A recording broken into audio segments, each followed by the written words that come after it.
Your dream Thailand beach trip can quickly turn into a travel nightmare. Trust me, just ask these people. There's a lot that can go wrong at the beach in Thailand, but if you're prepared, you can avoid all the hassle. In this video, I'll show you 15 beach mistakes that you need to avoid, including the best and worst times to visit, how to avoid boat trips that suck, and even those that are dangerous, and how you can beat the crowds even at Thailand's most famous beaches. So the one mistake that could easily ruin your beach trip before it even starts is choosing the wrong beach or the wrong island for you and your vibe. If you're looking to beat the crowds, islands like Koh Mak or Koh Lanta could be great choices for you because they're the islands where not too many people visit. However, if you're looking for a bit more of a lively nightlife, then islands like Phuket, Koh Phangan or Koh Phi Phi could be your vibe. And this could just end up being one of the easiest and simplest mistakes to make. Like if you're looking for that kind of beach escape and then you head to Patong Beach in Phuket, then that's just going to be an absolute nightmare. It's completely the wrong vibe that you're looking for. So mistake number one is make sure you choose the right island beach for you. And that takes a bit of planning beforehand to find out which one is best suited to match your needs. But Thailand's sun is brutal.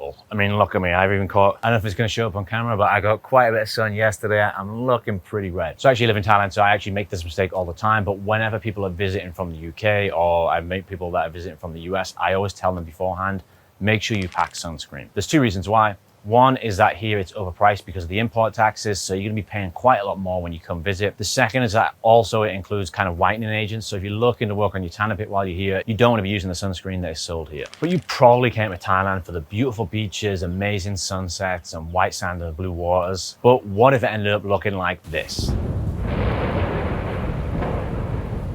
If you got here and it was non-stop rain and flooding, it would completely wreck your trip, right? Well, luckily it can be almost entirely avoided. Traditionally, Thailand's rainy season runs from about May to the mid-October. This is the time when it's most likely to rain throughout the country. However, some people find it impossible not to travel during that time. If you have kids, the summer holidays is going to be right in the middle of that. So how can you avoid it? Well, it's actually not entirely true that it runs throughout the country at the same time. If you look at Thailand on the map, if you look at the islands to the west of the country, including Phuket, Koh Phi Phi and Koh Lanta, as well as the beach town of Krabi, their rainy season runs from May to September. However, if you go to the other side, the rainy season takes place a little later, usually with the worst weather being in June and then through to November. Now, recently it's actually been a bit longer that on the Gulf of Thailand in the islands of Samui and Koh Phangan and Koh Tao, actually running through to the end of December. I know I visited a few years ago and stayed in December and it rained all the way through December as well. So if you're traveling during the summer, I would aim to be on the east of Thailand, staying in places like Koh Chang, Koh Samui, Koh Phangan, Koh Tao. And if you were traveling during the winter months, I would aim on the other side in places like Phuket and Krabi. So, you know, Thailand's a pretty weird country, right? In some places, almost anything goes. You can't walk down the street without prostitutes everywhere. There's go-go bars and you can do whatever you want. But on the other hand, it's quite a conservative Buddhist culture. And you'll notice that the two rarely mix. Thailand's famous red light districts, they're kind of kept into one area and they don't venture out too much outside of that. They're in the mainly tourist areas. One thing that could be a big mistake for some European travelers especially is topless sunbathing. It's a big no-no here. And I wouldn't be surprised if someone saw you doing it, they would try to make you cover up or leave the hotel or the beach that you were doing it in. So don't do topless sunbathing in Thailand. If I look around me, this is a really beautiful beach, right? And I would love to be able to continue to see sights like this up into my old age. That's why you cannot make the next mistake. If you come to Thailand, you might be approached in a beach bar by someone trying to sell you sunglasses. Now, they might sound like a good deal because you can get them for a few $100, but actually they can be extremely dangerous because they don't have the UV protection that most sunglasses have. So you really need to be careful what kind of sunglasses you're wearing in Thailand. The sun gets so bright and it's just not protecting you. And in fact, I read something where it can actually make it worse because it's letting in more sunlight because of the dark shade. So you really need to be careful unless you want to be blinded by the end of your trip. I remember years ago when I was planning a beach trip to Thailand, I packed my snorkel for me and my wife for our beach trip. I was really excited to go snorkeling in Thailand. But when the time came to actually use it, I realized I'd always left it in the hotel. The dumbest part is though, is that there were snorkels available to rent pretty much anywhere I could go in Thailand. So I just ended up buying a new one anyway and using that. And in fact, in some of the better snorkeling spots, you can even just rent one. You don't even have to buy one. So it became completely pointless to bring my snorkeling gear every time I came to the beach. Now, I've met people that they bring their own scuba gear if they want to go scuba diving, and that's just got to take up so much space and make it much more difficult to carry around. Especially if you're traveling at some of these beaches, you're going to be lugging your luggage across the beach, which is going to be pretty difficult, especially if you're using a rolling suitcase. My advice, keep it light. On the beaches, it's generally pretty hot, so you only need light clothing, and there's plenty of chances to do your laundry here as well, so you don't even need to pack for your entire trip if you don't want to. But the next mistake is by far the most terrifying. A few years back when I was visiting Koh Samui, I got on one of the boats, and this boat rocked from side to side. I thought it was going to crack in half. I thought we were going to sink. People were falling over all over the place. Pretty shortly after we'd taken off, my wife started to vomit, and then the next person started to vomit, and then the next person started to vomit, and the floor was just completely covered in vomit. And it was one of the worst boat trips that I've ever taken any time in my life. But it could have been even worse. Later that night, one boat actually sank in the middle of the ocean. So this was the night boat. It was pitch black, and apparently people just heard a cracking sound and then had to evacuate. Luckily, no one drowned, but they lost all of their luggage and had to be rescued by the lifeguard in the middle of the night in the ocean. So it could have been a lot worse. But recently there was another case where 33 Chinese tourists had to be rescued off a sinking catamaran in Phuket. So it's important to choose good companies that won't take you out in dangerous waters. But if the weather's bad and it looks wavy, I would just avoid getting on a boat in general. You never know what could happen, and it could end up being pretty dangerous. Earlier today, we saw one of these guys here, this cute little monkey. Now, a lot of people, when they see these things, they want to get up close to it, they want to take pictures, they want to stroke it or feed it even.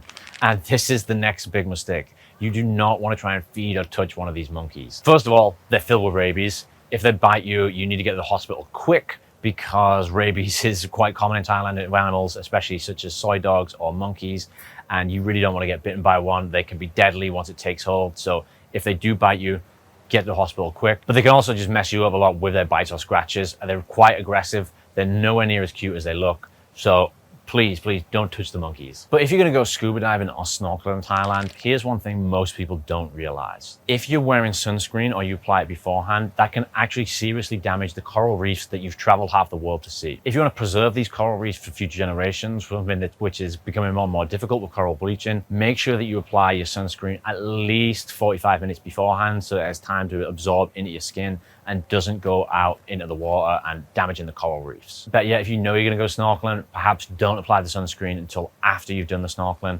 That way it's less likely to affect the fish and kill the fish. But the quickest way to ruin your Thailand beach trip is to choose a hotel that completely sucks. And trust me, there's a lot of them. Now, the easiest mistake to make here is choosing a hotel that's actually miles away from the beach. I know some people go looking for good deals in Thailand, and basically the further away from the beach you are, the cheaper it is.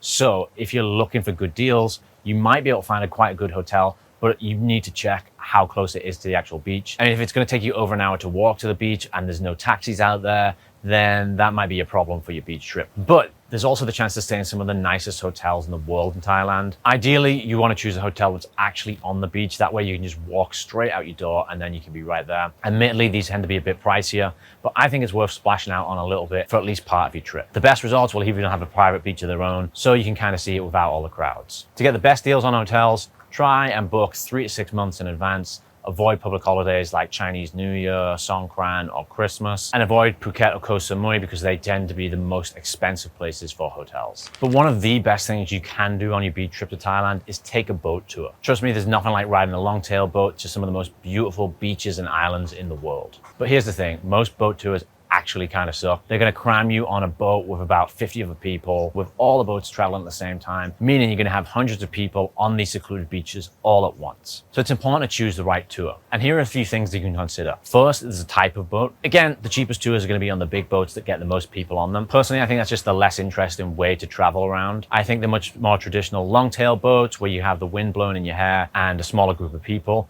they're going to be a little bit better. Also consider taking a speedboat. Again, they're going to be a bit smaller and they're going to get you from place to place a bit quicker, so you have more time to actually explore the beaches. If you have the money or a big group though, it might even be worth splashing out on a catamaran or a private yacht and then do these tours that way. A few years back when I was in Phuket, my family were visiting and we took a catamaran to Ratchayai Islands, and it was one of the coolest day trips I've ever done.